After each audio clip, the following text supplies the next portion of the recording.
Hi. I'm feeling rowdy, and I'm feeling a little feisty. I don't know your first minister, and I hope that he doesn't have sense of humor failure. And I mean this with all due respect. There's certainly some truth in it. But as I was sitting there, I was thinking, are we waiting for a man to get this show started?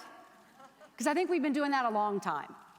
And I mean no disrespect to him as an individual or to the office he holds.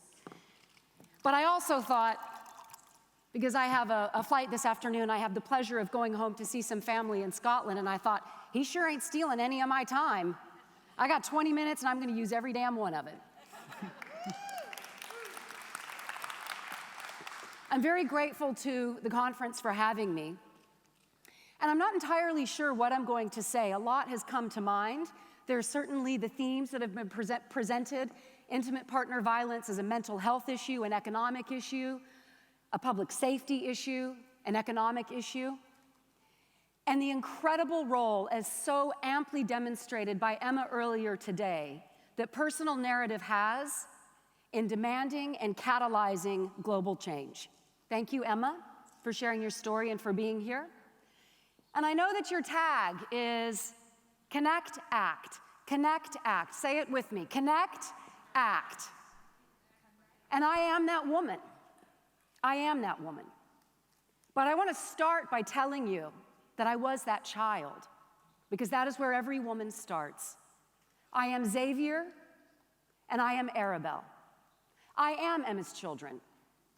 I was raised by a mother who was a victim of intimate partner violence, and she had no idea what to do about that until she was much older, and at that time, she truly was a victim. She was helpless, dependent, hopeless, she had lack of information, and she did not have the strong female-to-female alliances of which you heard so clearly in the week's roundup. And I don't believe any parent wakes up and says, today's the day I'm going to screw up my kid's life. I'm going to go beat somebody, or I'm going to go get beat. I believe it's a disease. And you may describe disease as a medical condition or some sort of darkness of spirit, but it is something that happens between the two ears of the individual where suddenly the unacceptable becomes acceptable. And there is this peculiar mental twist that runs along with sound human reasoning that says, for some reason right now, this is okay and I gotta do it. I believe it's part of the spiritual corruption with which we live. And the good news is that the solutions come from everywhere. They come from the private sector, they come from the public sector, they come from technology, they come from spirituality, they come from friendship, and they come from rowdiness. I was also thinking, when describing intimate partner violence as a health issue, about my grandmothers. Because when they had large feelings, big feelings, natural human feelings, what often happened to them? A doctor gave them a pill. Settle down. Settle down. For my mama, my beloved mama, my daddy's mom, the saying in the family was, Mama had to go lay down. Welcome. You don't want to miss this.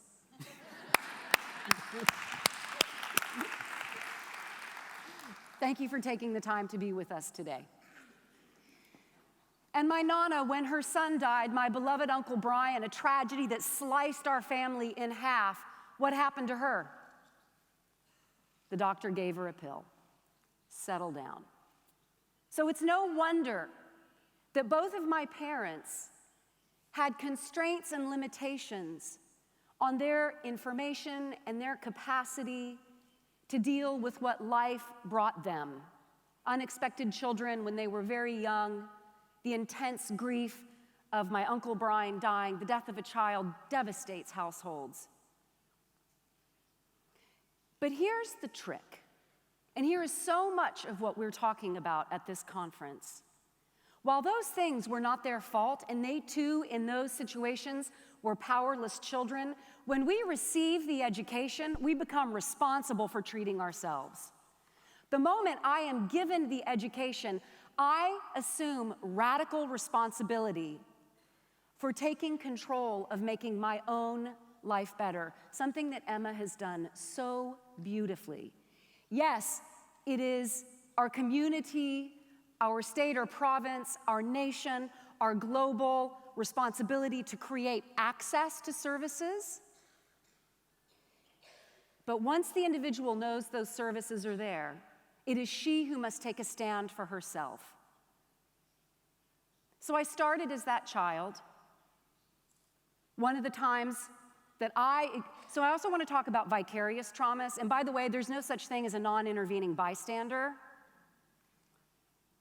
And I do believe that in our own way, we all participate. I'm not blaming those of us who participate when we don't know better or when we are powerless in that situation.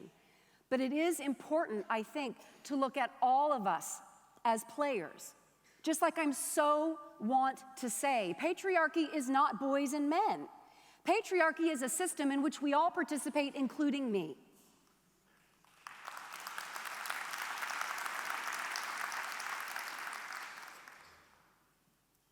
I want to talk a little bit about some of what was mentioned at the earlier panel. I very much respect that both Facebook and Google, mega companies that have within their hands unimaginable transformational power, that they would take the time to send their emissaries, top brass, to this conference. And both representatives, heads of global security in their parlance, talked about individual users understanding how to set their settings. I call bullshit.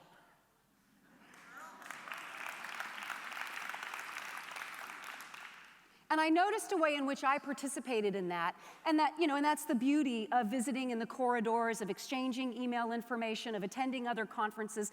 The conversation outside of this hall must continue. So we just had a few moments, didn't have time to go into detail, and I am sure that those, fantastic and strong people would have more to say if they had, this spot right here. But when I said that my user settings are a bit like stepping into a shower and it's my responsibility to know the temperature at which my hot water heater is set, that's true. But guess what? I didn't design the damn hot water heater. I didn't install the plumbing. I'm not the one who manufactured the threading.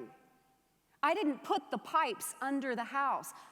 I don't know when the house was built if there was proper insulation around those pipes to prevent them from freezing in cold weather. And I certainly didn't go out there and hang up all the wiring and the thing. And that box that tells you sometimes it's corrupt. Sometimes it's manipulated and it doesn't tell the truth. And then, of course, there are the vast utility systems that are responsible for exploiting, as is so often the case, or sometimes being good custodians of our natural resources. So yeah, I have a little bit to do with that, but I'm not here to change the user settings on intimate partner violence. I'm here to change the system.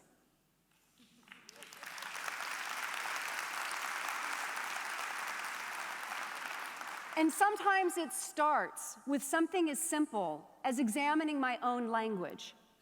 Domestic partner violence.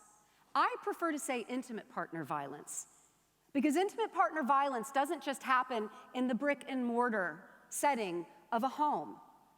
And this language of domestic goes back to a time in English law when a man's home was his castle, he was the monarch, and if his wife defied him as a monarch, he was responsible for her punishment, which was akin to treason of a king. I think it's important to blow domestic partner violence out of the home and place it squarely where it belongs, in society. And why does it belong in society? Why does it transcend simply the emotional, verbal, mental abuse and physical contact of one human being against another? Because it is a public health issue, and I want to talk to you a moment about that. This is often a story I forget to tell. I am a survivor of severe child abuse, and my parents love and adore me. I am so close with my mother today. I wanted to actually record my talk for her. She's getting some mental health help right now. So proud of her for doing that. It is not easy. In fact, she didn't start working on her intimate partner violence issues until recently, and where did she do so? At the sexual assault center in Nashville, Tennessee, that woman at her age, with her social status, has the humility and the willingness that only the suffering can, and she will go get help from a community center like CSA.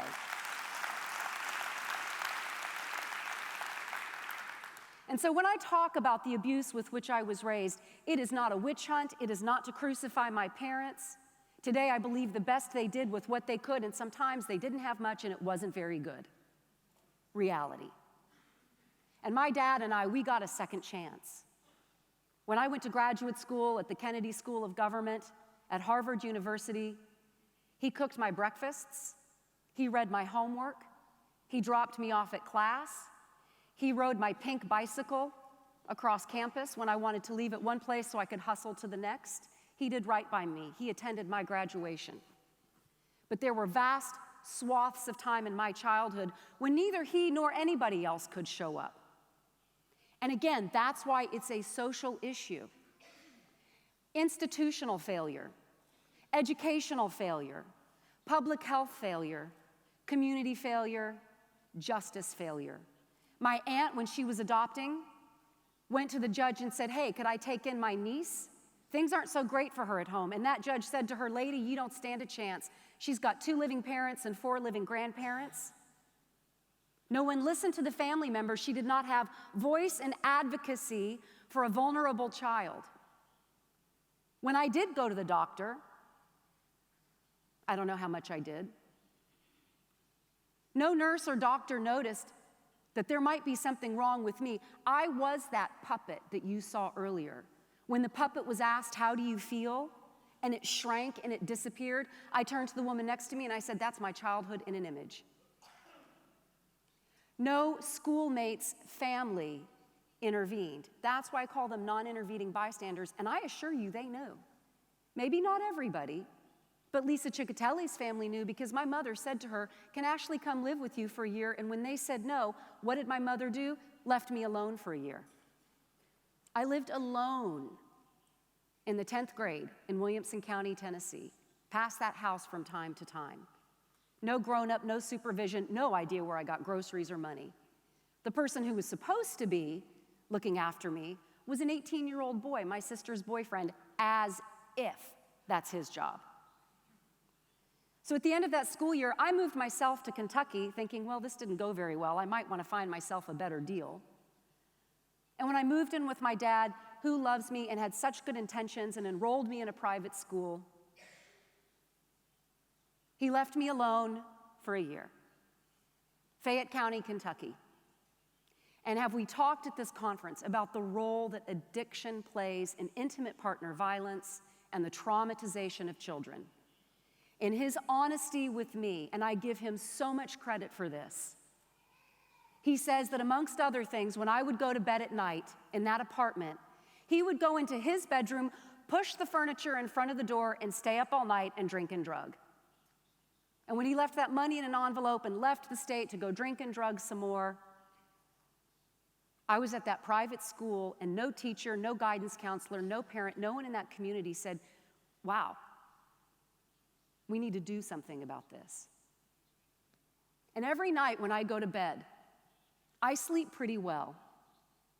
But there is something in my nervous system that is an ongoing aftermath of that kind of child abuse. I have hyperautonomic nervous system arousal. So literally, it is in my brain chemistry, it is in the cells of my body, and it affects me in ways of which I am entirely unconscious every single day of my life. Intimate partner violence is a childcare issue, a social issue, a mental health issue, an economic issue, a justice issue. It belongs in all the public spaces, not just under the roof.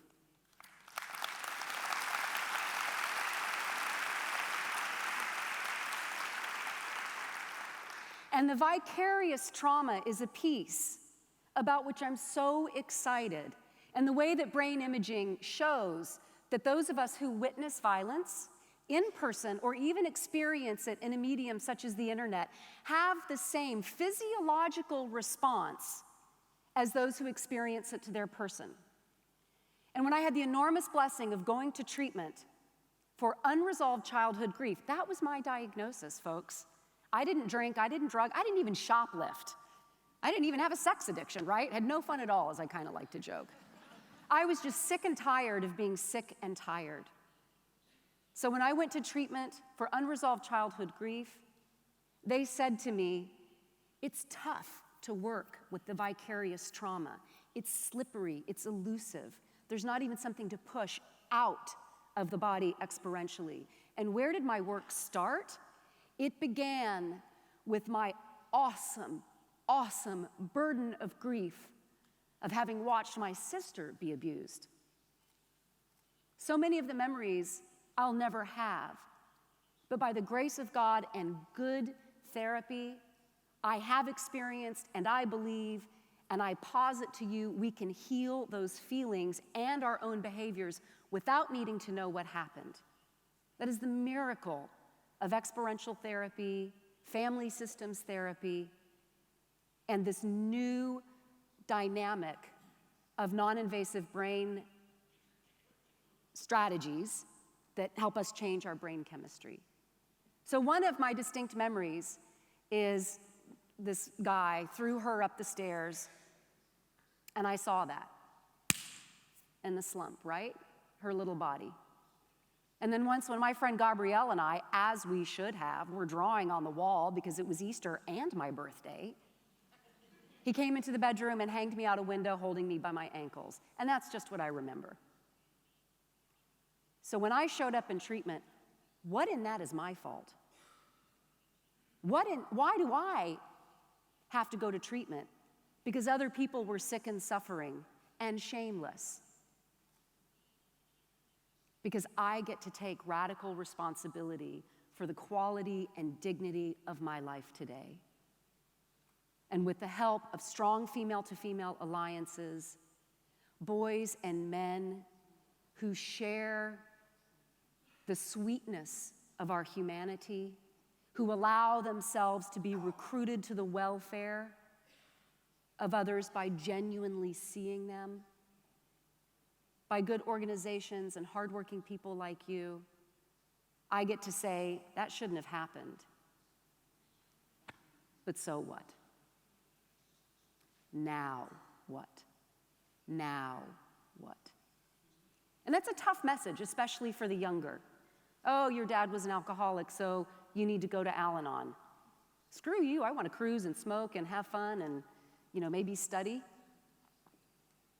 So there were times when I went kicking and screaming, but eventually it was the child's voice inside of me that I heard. And I heard it literally.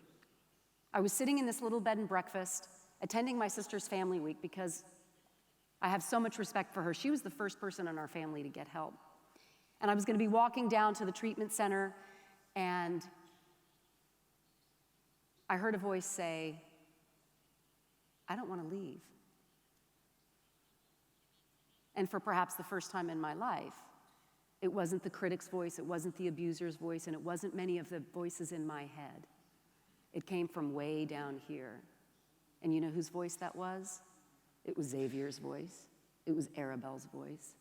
It was the child saying, I am that child, and I will be that woman who stands on a stage at The Hague, addressing people from all over our beautiful and fragile planet, offering a message of resilience. Trauma not transformed is trauma transferred.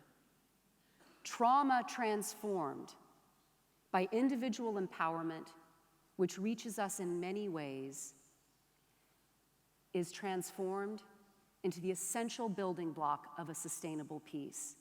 An individual with voice, an individual with self-efficacy, a woman who, in any context, at any time, may advocate her own best interests and take a stand for herself. And I just want to close with this. Do not hear that I am always grateful for what I went through. I am not. I am not. It it bubbles up at times, right? And life continually, God has such a sense of humor, is presenting me with situations and people that remind me of what it felt like to be that child. I don't enjoy it, but I do the work. And it's worth it. The only way out is through. And eventually, in God's hands, the dark past becomes the greatest asset we have. Because with it, we can prevent misery and bring life untold to those who are still suffering. So I am glad today that I can detach from my story. I began by talking about the importance of individual narrative and how it is a catalyst.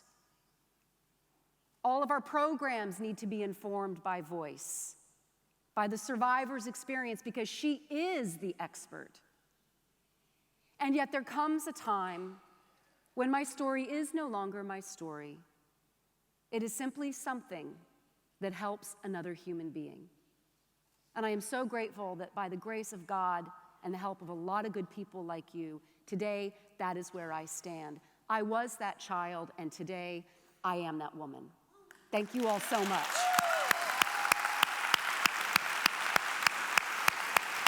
Thank you very much. Ashley Judd. Thank you.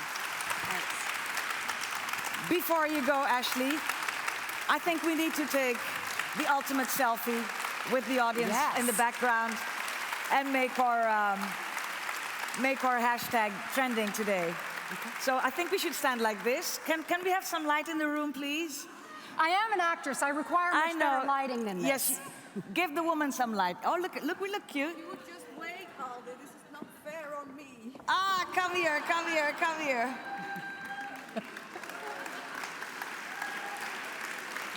Got it. Thank you. Thank you so much. All so much. Ashley Judd, once again, thank you very much. Thank you.